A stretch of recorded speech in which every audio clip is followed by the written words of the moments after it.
आप सभी देशवासियों को स्टार न्यूज प्लस परिवार की ओर से दीपावली की हार्दिक शुभकामनाएं। नमस्कार, मैं हूं आपके साथ उमा पाल और आप देख रहे हैं स्टार न्यूज प्लस। आइए अब रुक करते हैं आज की खबरों की ओर। तब तक बने रहें स्टार न्यूज प्लस पर मेरे साथ।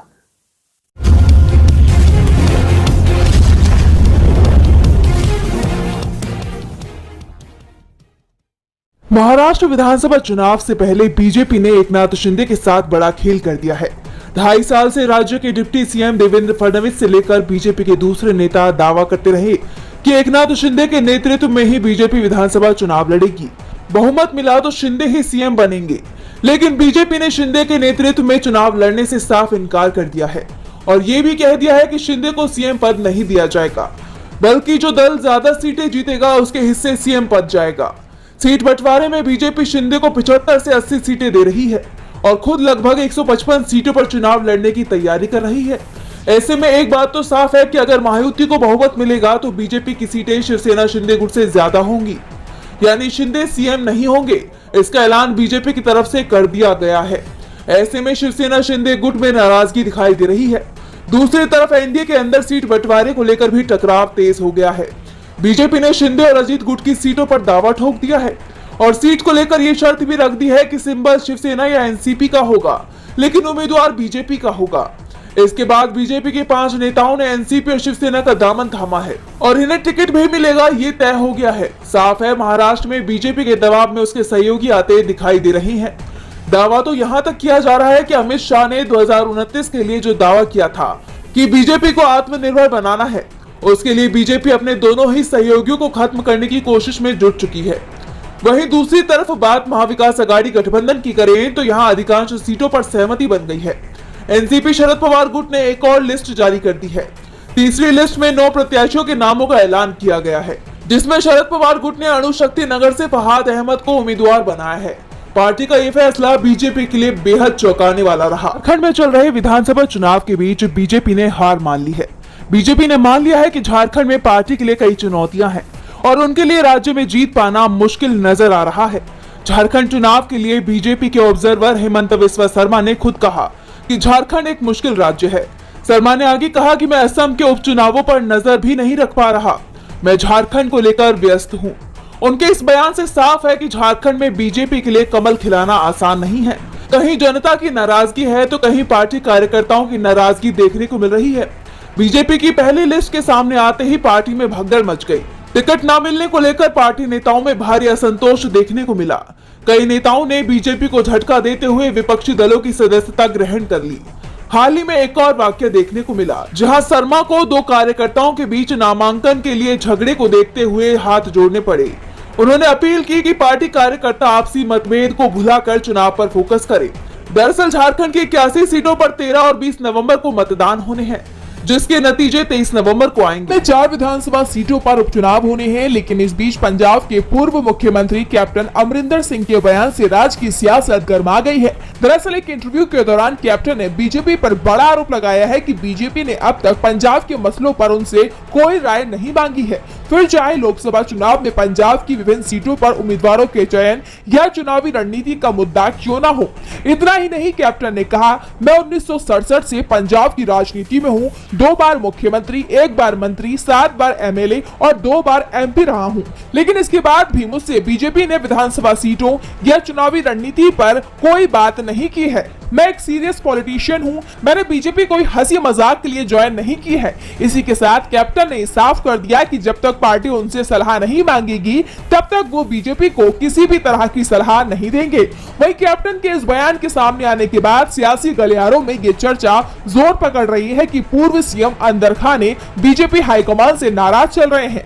माना जा रहा है कि लोकसभा चुनाव हारने के बाद जिस तरह से रवनीत सिंह बिट्टू को तरजीह देते हुए केंद्र में मंत्री बनाया गया, इससे पंजाब की राजनीति में बिट्टू का कद बढ़ गया है।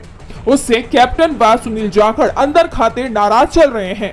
ऐसे में अब देखना यह होगा कि कैप्टन की इस नाराजगी का पंजाब उपचुनाव पर कितना असर पड़ेगा। जम्मू कश्मीर को जल्द ही पूर्ण राज्य का दर्जा मिलने वाला है। विपक्ष के दबाव में मोदी सरकार जम्मू कश्मीर को इसी साल पूर्ण राज्य का दर्जा देने की तैयारी में है। केंद्र में जम्मू कश्मीर को पूर्ण राज्य का दर्जा बहाल करने पर सहमति बन गई है। वहीं लद्दाख केंद्र शासित प्रदेश बना रहेगा। दिसंबर के पहले सप्ताह से शुरू होने वाले संसद के शीतकालीन सत्र में इससे जुड़ा प्रस्ताव लाया जाएगा। राज्य के मुख्यमंत्री उमर अब्दुल्ला ने 23 अक्टूबर को गृह मंत्री अमित शाह और 24 अक्टूबर को प्रधानमंत्री नरेंद्र मोदी से मुलाकात की थी। इस दौरान उमर ने पूर्ण राज्य का दर्जा बहाल करने का आग्रह किया था। उन्हें इसी साल राज्य का दर्जा बहाल करने का आश्वासन मिला था। इसके बाद कांग्रेस नेशनल कॉन्फ्रेंस के साथ जम्मू कश्मीर के दूसरे सभी दलों ने पूर्ण राज्य के दर्जे को लेकर केंद्र के खिलाफ सख्त रुख अपना लिया था। उमर अब्दुल्ला सरकार की तरफ से इसे लेकर एक प्रस्ताव कैबिनेट से पास किया गया और एलजी मनोज सिन्हा ने इसे केंद्र को भेज दिया है और अब केंद्र सरकार भी इस प्रस्ताव को स्वीकार करने को तैयार है। बता दें कि साल 2019 में अनुच्छेद 370 और 35A हटाते समय जम्मू कश्मीर और लद्दाख 2 केंद्र शासित प्रदेश बनाए गए थे। सरकार ने उस समय ही राज्य के हालात सामान्य होने पर पूर्ण राज्य का दर्जा बहाल करने का भरोसा दिया था। हालिया राज्य विधानसभा चुनाव में भी बीजेपी ने भी अपने चुनावी घोषणा पत्र में पूर्ण राज्य की बात कही। विपक्ष का कुनबा बढ़ता जा रहा है, जिससे आरजेडी और मजबूत हो रही है। इसी कड़ी में दिवंगत आरजेडी नेता और सिवान के पूर्व सांसद मोहम्मद शहाबुद्दीन के बेटे ओसामा शाह और उनकी पत्नी हिना शहाब ने आज राष्ट्रीय जनता दल आरजेडी की सदस्यता ग्रहण की। पटना स्थित राबड़ी देवी के 10 सर्कुलर रोड आवास पर आयोजित समारोह में नेता प्रतिपक्ष तेजस्वी यादव ने उन्हें पार्टी की सदस्यता दिलाई, जबकि आरजेडी सुप्रीमो लालू प्रसाद यादव भी इस मौके पर मौजूद रहे। इस दौरान आरजेडी नेता तेजस्वी यादव ने कहा कि आज आरजेडी के राष्ट्रीय अध्यक्ष की मौजूदगी में हम लोगों की कद्दावर नेता रही हिना शहाब ने पुनः पार्टी की सदस्यता ग्रहण की है। मेरा विश्वास है कि इससे सिवान के साथ साथ पूरे बिहार में पार्टी को मजबूती मिलेगी। हम लोगों की जो धर्मनिरपेक्षता की विचारधारा है, इसके माध्यम से इसे हम जन जन तक पहुंचाने का काम करेंगे।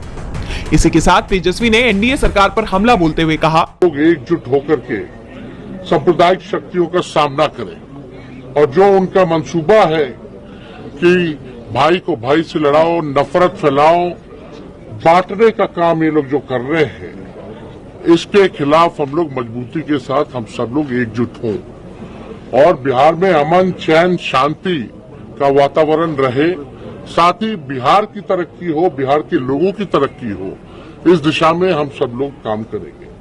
जो असल मुद्दा है बेरोजगारी का है, गरीबी का है, महंगाई का है, पलायन का है, बिहार के विकास का है, लेकिन बीजेपी और मौजूदा एनडीए सरकार विकास की बात ना करके विनाश की बात करना चाहती है और उसी दिशा में वो लोग काम कर रहे हैं।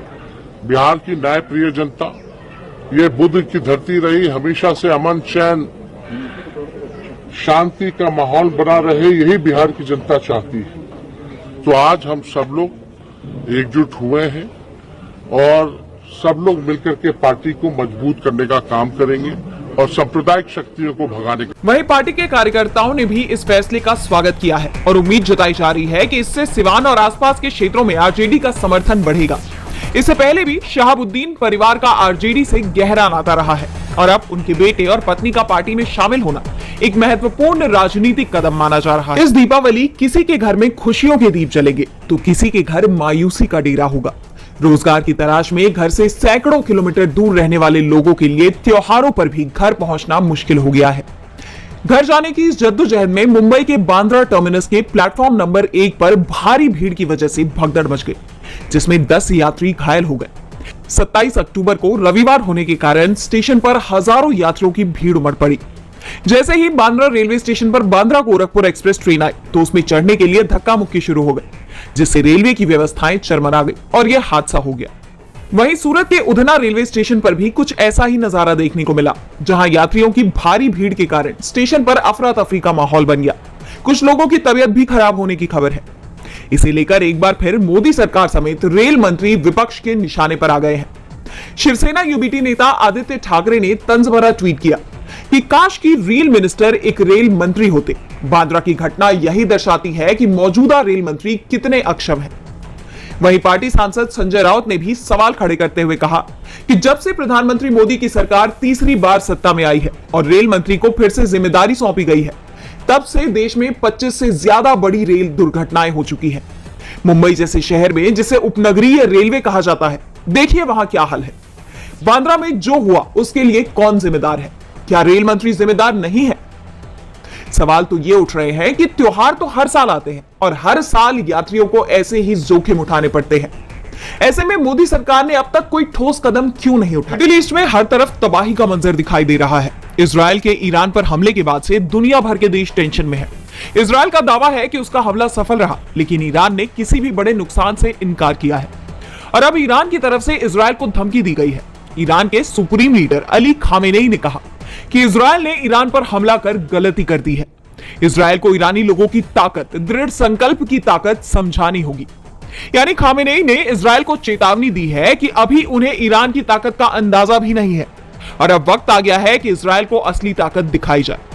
खामेनेई ने कहा कि हमारे अधिकारियों को यह आकलन करना चाहिए और ठीक से समझना चाहिए कि अब दुश्मन को ईरानी लोगों की ताकत दिखाने के लिए क्या किया जाना चाहिए और जो भी इस देश के सर्वोत्तम हित में हो वो करना चाहिए। खामेनेई के बयान से साफ है कि अब ईरान शांत नहीं बैठेगा, यानी जिस बात की चिंता सबको थी वो होता हुआ दिखाई दे रहा है। ईरान इजराइल पर हमला करेगा और अगर ऐसा हुआ तो ये जंग बड़े पैमाने पर तबाही लाएगी और इसी डर से सभी देश इजराइल के हमले की निंदा कर रहे थे। अमेरिका ने भी ईरान को जवाबी हमला न करने की सलाह दी है। इजराइल फिलहाल एक साथ कई मोर्चों पर युद्ध लड़ रहा है, लेकिन अब ईरान उसके लिए सबसे बड़ी चुनौती बनता दिखाई दे रहा है।